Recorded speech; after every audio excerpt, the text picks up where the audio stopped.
Hey, I'm Sean. Thanks for watching the video today. Today I'm going to talk about a book I just finished reading a couple of weeks ago. It's a very popular book, Empire of Silence by Christopher Ruocchio. I think that's how you pronounce his name. Very, very recommended book. It's definitely I would call it a sci-fi opera. And I'm going to give my impressions on it. Now, this video may or may not contain spoilers, so just be forewarned. I'm just going to talk about some of my impressions, some of my opinions about the book, and some sections of the book that I liked, some I didn't like, and then my overall conclusion. It's not going to be a review. It's just me talking. That's what we do on this channel. I just kind of share my thoughts and experiences on various topics. So, Empire of Silence. How do I feel about the book? I have mixed feelings about it. Well, let me just say this. I like it a lot. I really enjoyed it. I definitely recommend it. And I definitely look forward to reading the rest of the series. Because I keep hearing about this series from different reviewers. And I will say I liked this first book, but it definitely felt like it's going to be it's setting the stage for the other books in the series. And I will continue reading the series. Let me just put it that way. But it definitely felt like a first book. At times I felt like it might have been a little too long, and I'll explain what I mean in a minute, just from my own opinion. But for a full review of the book or anything, there's plenty of YouTubers out there, BookTubers, that will give you an in-depth review of the book. But here's how I felt about reading it. And so the first part of the book, where Hadrian Marlowe, he's on his home planet, I liked the way that world was built. I liked the way that his relationship with his dad, with his mom, who lives off in some other part of the planet by herself doing her own thing. I like the setup with the relationship with his brother. So that first part of that book, where it describes his home planet and his experiences growing up and how he feels about his family and what he wants to do with his life. He doesn't want to do what his father wants him to do. He sort of has a mentor that he really respects and likes a lot. So you kind of get that sense of, this guy is sort of like the father you wish he had. So it's that kind of a vibe going on. And I liked that part of it. And I definitely liked sort of all the mystery and sort of the suspense that went on with him trying to figure out how he's gonna basically pursue the life that he wants to live without his dad finding out. And so, there's a whole rigmarole with that goes on in the story. So I like that whole first part of the story and how he ends up coming up with this plan on how to basically escape his father's plan for his life, because some stuff happens and some tragedy happens that I won't go into. Again, I don't want to give too many spoilers in what I'm talking about. I just want to give my impressions. I loved that whole part of it. It was kind of predictable. It was kind of predictable that it was going to happen, but I liked how it was described by the author. And so that part of the book kept me intrigued. And then his, ultimate escape from the planet, from his dad's grip. And that's when the story really started to kind of, for me, I was like, oh, okay, it's building suspense. What's going to happen next in his life? Because the book is told from a first person point of view of Hadrian Marlowe. And I also like that about the book. I like that it's coming from a first person point of view. And then he's basically kind of almost telling his autobiography as you're reading it. So, he gets on this ship. He's, kind of on a smuggler ship, and they're attempting to help him get to where he really wants to go in secret. And that's when things all kind of go bad. And so he ends up in a location where he doesn't expect to end up. He doesn't know how he got there. He doesn't know what happened, how long ago it happened, but he just wakes up and he's on this planet.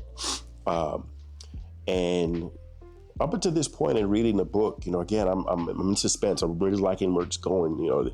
This mystery of, he was going on this adventure, trying to chart his own course. But then, as does happen in life, a lot of times, life brought him some things he didn't expect. So I liked that part, and I liked what the author did from that point on, where he's basically at the lowest point of his life. He goes from great wealth, from great power, from perhaps inheriting that power, becoming the heir of sort of like that, sort of like a royal family.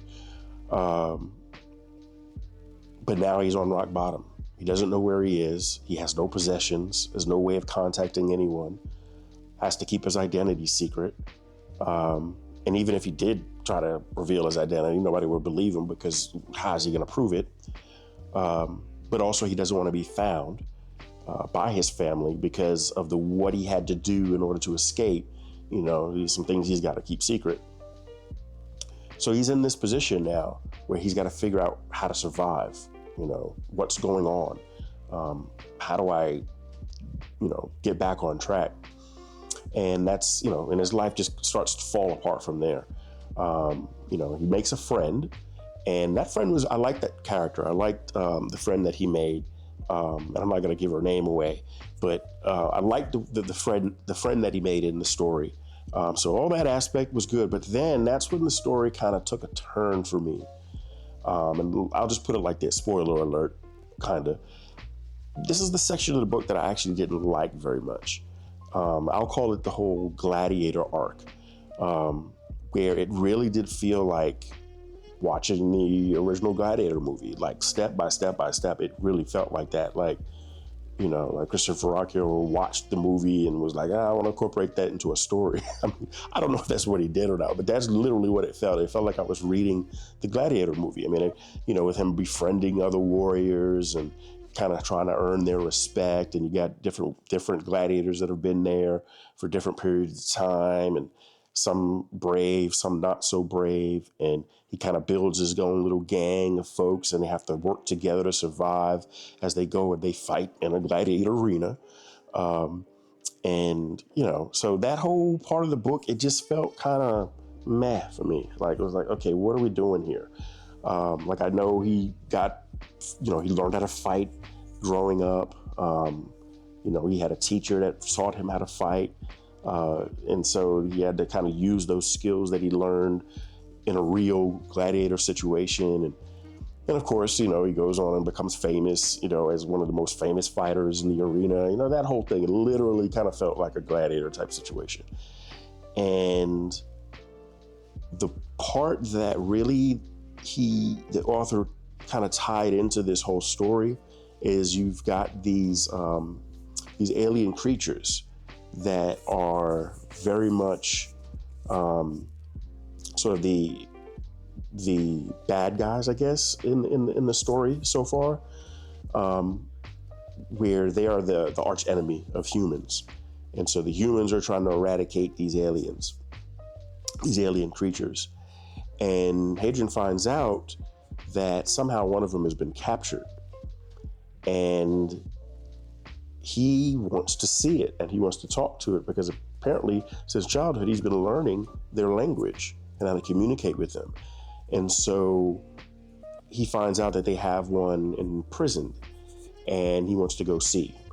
That part of the story, that's when it kind of started to turn again for me. Because again, the whole gladiator arc, it kind of felt just like, wait, what are we doing here? Like, what's the point of all this? I wanted to read a sci-fi book. I wasn't interested in reading, a book about ancient Roman gladiators and stuff like that.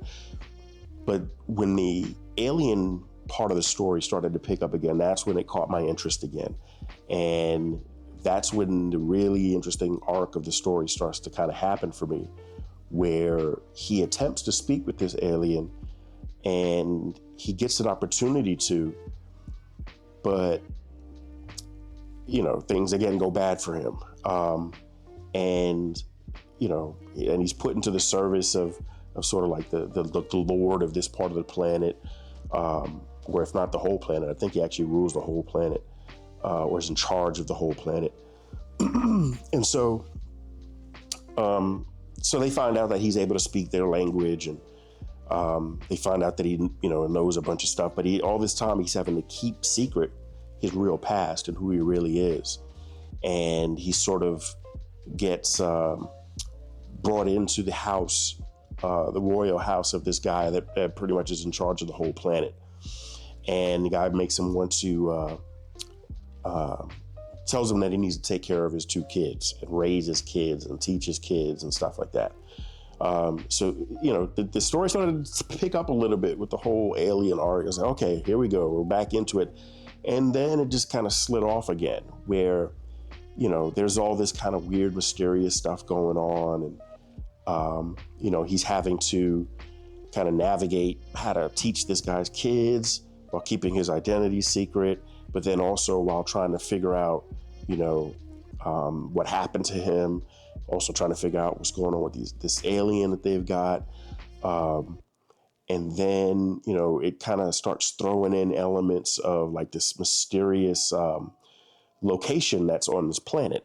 And that's when, again, the story picks up again. So for me, this story there was a lot of crests and then troughs, it's kind of up and down for me in the flow of the story, because this is when it started getting intriguing again, when you have this other character that shows up that wants to help him, that basically is there to study these ancient artifacts that are on this planet. And that's what she does. But she's part of a faction that is sort of outside the, I guess, purview of the ruling emperor or the empire itself. They kind of are allowed to have their own laws and they're kind of independent. And so people kind of don't like her for that reason, but she's here on a scientific diplomatic mission to study this stuff. And of course, Hadrian sees a double thing. One, he sees an opportunity to learn more about these aliens he's always learned about since he was a kid. But then he also has an opportunity to see if he can use this lady to help him escape. So that's when the story kind of picks up again. We start getting more into sort of the alien artifacts and sort of the mystery of what, this possible ancient culture. And there are these other creatures that are used as slaves on the planet. And somehow they're tied in with this, these ancient artifacts they found. And this is huge mystery. And I really like that part of the book again, because it started more delving into the sci-fi aspect of it and the idea of these super ancient cultures that, there's a mystery as to why these artifacts, why these monuments, why these structures are there. So I really like that part of the story. So it's from that point on that the book really kind of started holding my attention again. And in particular, I like the sort of the climax part of the story, where he is tasked with communicating with an alien that's been captured. And this particular alien has some importance, and is a leader amongst his people. And there's a lot of stuff that gets revealed while speaking to this particular alien. And, Hadrian is trying to convince the rulers to let him question the alien in his own way, because obviously the other people, they were doing it very violently. They were torturing the alien and trying to get answers. But Hadrian gets this opportunity to speak with the alien, of course, because he's the only one that can speak to him. Nobody knows what he's talking about, but he's pulling all of this information out of the alien. And then things go bad. And like that whole section of the book, I really, really enjoyed. And it really, really very vivid descriptions, very action-packed, very much what I was expecting from the entire book. And, and I think it really, I can anticipate that it really set the groundwork for the second book, because everything I hear about the second book is like, oh my gosh, it just ratchets it up a notch or a few notches. So that's why I'm looking forward to completing the series, because I really think that through those various, ups and downs through the story, in my opinion, I think that's where getting towards sort of like the last third of the book, is really where I think the story kind of comes into itself. And I can almost sense that Christopher Ruocchio was basically, as he was writing the book, he got to this section. I can almost sense him be like, okay, I think I know where I'm going with this. That might be presumptuous of me, but that's just how I felt as a reader, where the story just kind of started to gel and started to take on a life of its own and lead somewhere that the reader wants to go. We want to now go on this journey. We want to know more, just like Adrian wants to know more. And I want to know more. So I'll continue to reading the story, and I definitely recommend it. Like I said, there's certain parts where I think the story could have done without. I really do. I don't think there was that gladiator arc. I get where the author what the author was trying to do, but I don't feel like it was really that necessary in the development of Hadrian Marlowe's character.